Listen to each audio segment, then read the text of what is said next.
Сөрттөн атат. Азыр жактан бирөөнү сынбайт еттим. Экинчиси район, сука. Могу жак Кыргызстан, могу Тажикстан.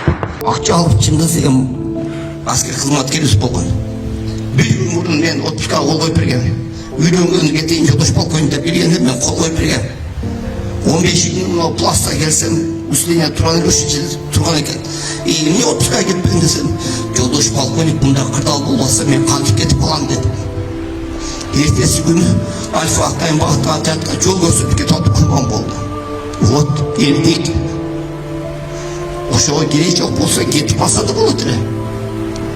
Кетип алса эч ким ушпайт эле. Мына элдик жигиттер. Үчтөбөдөгүлөр аркан кайтып команда берген. Мына өзү берген. Жок деп туруп өлүштү. Мостогу жанында турган Рашидагы солдат менен сыйжап тош команда берген. Жигиттер шипеткиле деп. Күчүмө жетпейт. Жок, газа турушту. Кыргыз экен турду. Вот баатырлык жигиттер. Кантип ушундай нерселерди. Антып ушундай нерселерди унутуп калабыз. Унутулбайт. Азыркыга чейин жүрөгүм сыздайт. Сүйүнгөнүмөн. Ушундай балдар бар экен Кыргыздарда деп. Вот мына жерде туугандарым мен 100% көрөмүн дегендей. Орусча айтканда, ушундай убакыт келсе ар бириңер жан бериш керек, ар бириңерге. Кыргызбыз, потому что Кыргызстандын армиясыбыз. Жаңа күч, жаңа отқан куралда эмес. Күч жаңа келип аткан системаларда эмес. Күч мына сиздерде. Мына милиция кызматкерлеринде, монда айтканда, эртең менен кечке чейин көчөдө жүрүп кызмат өтүп аткан. УКМКнын кызматкерлеринде көрүнбөгөн душман менен согушуп атканын, чек арада туруп, монда айтканда сырттагы душманды кезип аткан чек арачыда артта туруп, танкасын жүргүзүп даярдап согушка даярдап турган коргоо министрлигинде. Душман келсе, ошол жерде элди чыгарып кеттим деген МЧС кызматкерлеринде. Вот ошодо күч Кыргыздын күчү. Келип аткан курал жарак, алынып аткан системалар, учактар бул экинчи орунда турат. Биринчи орунда адам, сиздерсиңиздер. Кыргыз элинде сиздер балдар бар. Bunday нерселер кайталанса деле ушундай элдикти көрсөтөт деген үмүтүм чоң менин. Ата-энелерге айтып кетем, дагы бир жолу рахмат сиздерге. Мен ар дайым айтам. Бул элдик деп. Ушул турганыбыз деле Кудайга шүгүр. Ушундай президентибиз бар, төрөгабыз бар, директорлорубуз бар. Ошон үчүн ушундай деңгээлге жетип атабыз. Ушундай частар түшүп атат, ушундай куралдар алынып атат. Азыр мондай айтканда душмандын частан чыгарбай туруп жок кылып отурган курал жарактарыбыз бар уже. Биз жака көз арткан уже колдонуп отурган курал жарактарыбыз бар. Кудайга шүгүр, ошонун баары бизди күчтүү кылат. Жолдош полковник айтып кеткендей, азыр бизде мондай айтканда гарант безопасности болуп турабыз. Гарант безопасности болуп тура берели. Сиздерге чоң рахмат. Биздей, сиздей аркада өсүп кетип аткан мындай батырларыбыз көп болсун. Кыргыз элине эч качан душман келбесин, душман келе турган болсо биздей батырлар чыгып алда туруп берсин. Рахмат сиздерге. Кудайга шүгүр, арабызда эн так Кыргыздын татыктуу балдары жүрөт. Күнү түнү карабай, суугуна карабай, ысыгына карабай, ушу мекенибизди сактап жүрөт. Ошон үчүн жигиттер жоопкерчиликти билгиле. Биз кылган баатырлык кылымдарга чейин дазаланыш керек. Ата бабаларыбыздын кылган баатырлыктарына окшоп. Манас атабыздын, Барсбек атабыздын даңктары бүгүнкү күнгө чейин жашап жүрөт. Эч кандай интернет жок эле, эч кандай жазуу жок эле. Эч кандай мондай айтканда видео, фото фиксация жок эле. Ошонун даңазаланып ушул кылымдарга жетип келди. Ооздон оозго айтылып жүрүп. Ошондой эле биздин кылган баатырлыктар ооздон оозго айтылып, миңдеген кылымдан кийин да эстеш керек. Ушундай бөрү деген Атайын багыттагы отряд болгон экен деп. Ошон жерлерди сактап калган экен деп. Ушул замандарга жеткизип берген экен деп. Ошон үчүн ар бирибиз салым коюш керек. Арбек мырзаны биз как легендаралуу командир көрөбүз. Алар болсун. Аталар, абалар, мырзалар, не деп кетем? Биздин ата мекенибиздин ушунча кылым жашасак да пайдалуу болгон экен да. Ошол жерде отурган балдар азыр биз ата мекенин пайдалуулун көтөрүп атабыз. Ошол парк тагалап атат, парк ошосу менен калабыз. Мамлекетибиздин пайдалуулун көтөргөн балдар бар. Душманды киргизбедик. Эми могу менен тосуп алсак, бизде, например, сөз бар экен да, тал эксең талдын көлөкөсүнүн астында жүргөн кумурсканын соопу ошол тиккен адамга калат дейт да. Ушул пайдалуулду тосуп атабыз, ошонун соопу ушул жерде турган балдарга тийсин. Аманыбыз, заманыбыз тынч болсун, элибиз, жерибиз тынч аман болсун, журт башыбыз, эл башыбыз, төрагабыз, директорубуз тынч аман болсун. Мамлекеттин эч кандай муктажчылыгы жок. Кудайга шүгүр, өзүбүзгө баарын берип атат, кылып атат. Бирок ушинтип жардам берип келип аткан, бизге мына айтканда зыярат кылып келип аткан элдерге чоң ыраазычылык билдиребиз. Элибиз бар болсун, баткен жерге өнүгүп өссүн, эч качан жамандыктар болбосун. Ушул жерде турган балдардын өмүрү узун болсун, тынч аман болойлу. Төрагабыз айтканда көп балалуу болойлу. Мурда көбүнчө кайдыгер караса азыр көп эле аскер кызматкерлерин өтө жакшы баалап билишти. Көп жерде барсаң, элдин болгон мондай мамилеси оңолду.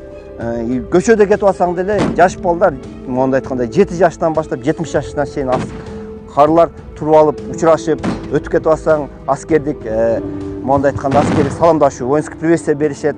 Бул албетте биз үчүн чоң кубаныч. Азыркы учурда армияга барам деген бастыктардын саны көбөйүп калды. Военкоматтарда барсаң катарынан тизилип турат.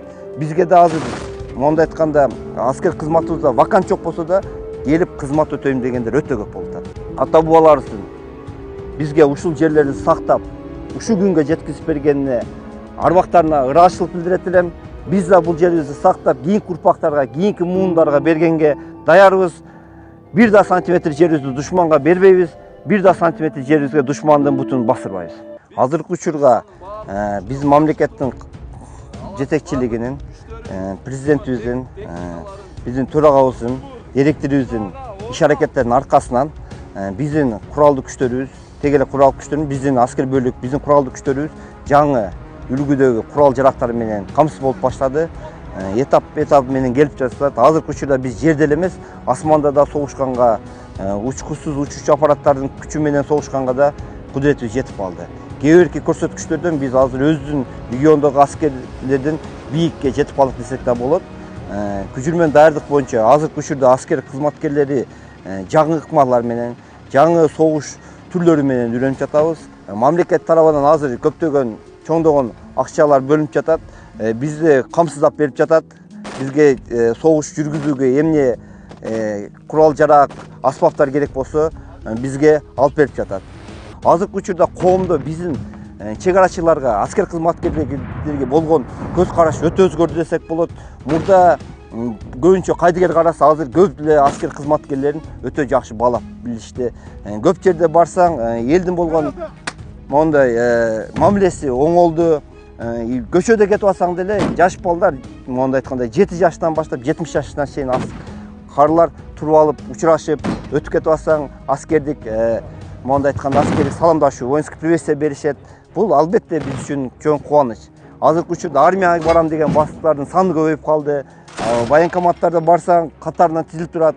Бизге да азыр мондай айтканда аскер кызматыбызда вакант жок болсо да келип кызмат өтөйм дегендер өтө көп болуп атат. Ата бабаларыбыздын бизге ушул жерлерди сактап, ушул күнгө жеткизип бергенине арбактарына ыраазычылык билдирет элем. Биз да бул жерибизди сактап, кийинки урпактарга, кийинки муундарга бергенге даярбыз. Бир да сантиметр жерибизди душманга бербейбиз, бир да сантиметр жерибизге душмандын бутун басырбайбыз. Эч качан биз жерди сатабыз деп берген эмеспиз. 1 метр жерди бергенден көрө ошол жерде мен өзүмдүн башымды бергеним жакшы. Мен коомчулукка кайрылып коеюн. Ушул достук айылын, баткенди барбаган, көрбөгөн, билбеген адамдар отуруп алып жазып атышат. Ой жерди сатып жүрдү, элди сатып жүрдү, жооз баша кылып. Андай эмес кылганда. Эч качан биз жерди сатабыз деп берген эмеспиз. 1 метр жерди бергенден көрө ошол жерде мен өзүмдүн башымды бергеним жакшы. Мындай ситуациялар болгон. Мына кагылышмалында ушундай ситуациялар болду. Мен ошол жердеги балдардын, мен ошол жердеги жоокерлеримдин канын көрдүм, ошолордун жанын көрдүм. Ошолордун ата-энелеринин көз жашын көрдүм. Ушунун бардыгын өзүм аркылуу өткүздүм. Анан кантип мен ушу жеримди берип берейин? Кантип мен ушу ишепте бүтүп кетсин деп туруп аракет кылайын? Жок, мен ишти бүтүрөм, бирок биздин кыргыз мамлекетинин пайдасына, кыргыз мамлекет келечегине бүтүрөт. Саламатсыздарбы кыргыз элим. Мен атым Чынара. Кызым Фатима 1 жылдан бери Оле деген оору менен ооруп келет. Костная дисплазия деп колдорунда, буттарында жаралары бар. Сиздерге кайрылып аткандын себеби жардам сурап кайрылып атам. Фатиманы лечение кылганга каражатыбыз жетишпегендиктен 5-10 сом болсо да сиздерден жардам сурайм. Кайдыгер карабай жардам берип коюңуздар. Фатимамдын айыгып кетишине салымыңыздарды кошуп жардамыңыздарды берип койгула. Ар бир түнү ооруган сайын жүрөгүм ооруйт. Жардам бериңиздер. Жараткан Аллахым бизге берген жардамыңыздарды миңертелеп, көп эселеп кайтарсын. Ушул кызымдын ооруганына салымыңыздарды кошуп коюңуздар. Суранам кыргыз элим. Биздин реквизит номерлерибиз Мбанк Шарипа М деп чыгат 0401 апамдыкы. Россия өлкөсүнөн котором дегендерге Сбербанкыбыз бар, Асылбек деп чыгат 7240. Ушул номерге которо бересиздер. Өзүм менен азыркы учурда такси болуп иштейт. Кыргыз элим, Фатимага салымыңыздарды кошуп жардам берип коюшуңуздарды суранам. Kur'an Kırgız-Tacik çevrasındaki kurban bolğanları eskeriyor tizildi.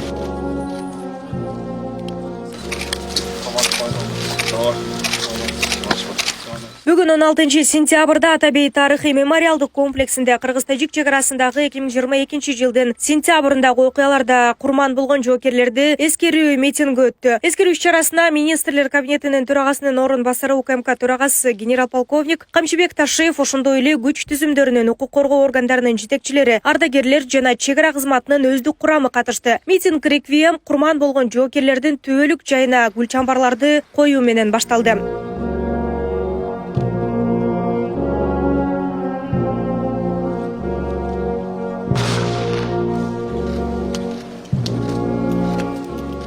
Курман болгондордун эрдиги Кыргызстандын тарыхында түбөлүккө сакталып калды. Чек арадагы окуяларда каза тапкан жоокерлердин ар-намысын даңазалоо жана келечек муунга өрнөк катары калтыруу максатында үстүбүздөгү жылдын 28 майында Атабейт комплексинде курман болгон жоокерлерге арналган монументтин ачылыш аземи болгон. Allahu akbar. Жаңы орнотулган монумент тынчтыктын баасы канчалык кымбат экенин эскертип турат. Анын гранит такталарына 2000 жылдан бери болгон куралдуу кагылышууларда каза болгон 59 аскер кызматкеринин ысымдары чегилип жазылган. Алардын 50-сү чек арачылар. Бул эстелик биздин өлкөнүн коопсуздугу үчүн өз өмүрүн берген баатырларга арналып тургузулду. Бизге күтүлбөгөн жерден биздин Кыргыз Республикасына кол салып болгон Баткен аймагында, Баткен областында ошол кезекте эң биринчи бар тарыхтан көрүнүп турат, ошо чек арачыга биринчи кол салуу болду да. Анан ошо чек арачы күтүлбөгөн жерден кол салды. Биздин чек арачыларыбыз биздин кыргыз элинин, кыргыз мамлекетинин эгемендүүлүгүн, кыргыз элинин эркиндигин жана өзүбүздүн аймактык коргоп калуу үчүн жана аябай катуу солгулашуу болду.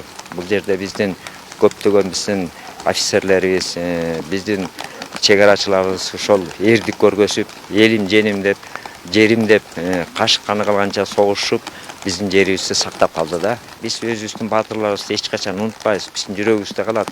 Себеби дегенде чек аранын ар бир чек ара белгиси, чек аранын ар бир сантиметрине чейин биз өзүбүздүн көзүбүздүн карайыбызды сактап, келечектеги биздин муундарга өткөрүп беришибиз керек.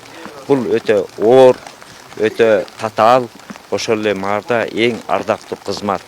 Биздин чек арачылардын баатырлыгы эч качан унутулбайт.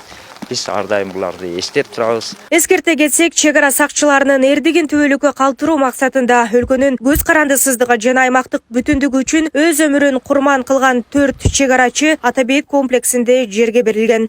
Нурзада Сыдыкова, Кудайкалыс Омуралиев, регион, Бишкек.